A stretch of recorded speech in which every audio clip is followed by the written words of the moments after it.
HRC music की audio video सबसे पहले देखने के लिए लाल बटन दबाकर हमारे चैनल को सब्सक्राइब करें और घंटी के निशान को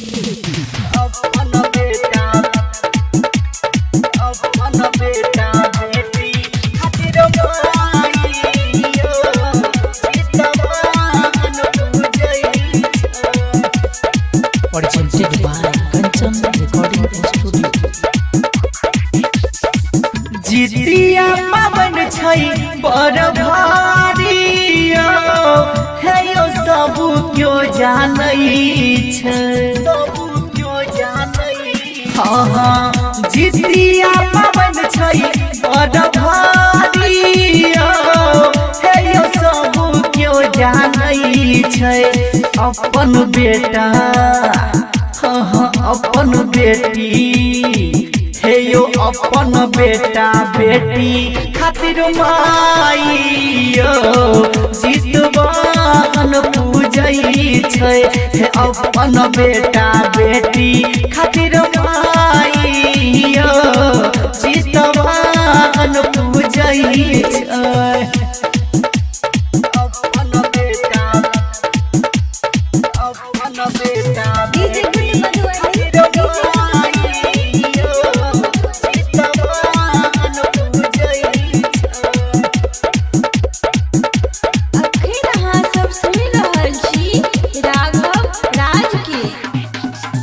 तीन दिन के होय छै पावन पर्व छै बरखा गासियो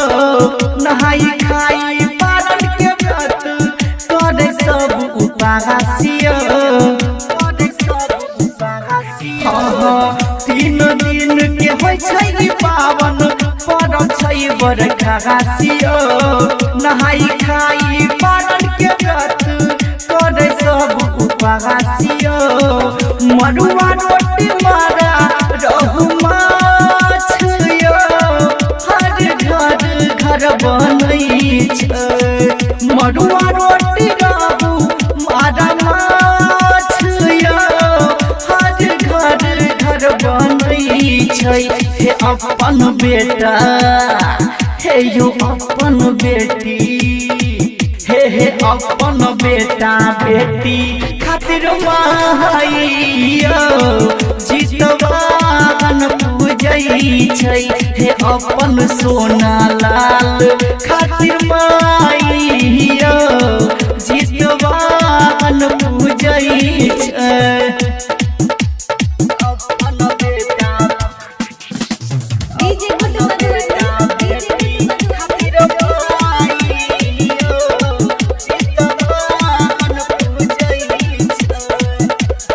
Presented by Kanchan Recording Studio. भोरे भोरे सुत उठ के खाइ छै दही चूड़ा यो झुमनी पत्ता पर तेल खर चढ़ा के व्रत करै छै पूरा यो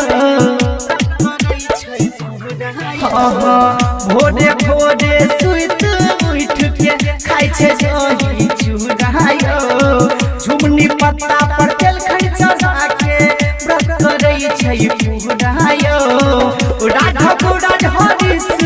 चंद्र सुनने छैयो चिलसियारनी केने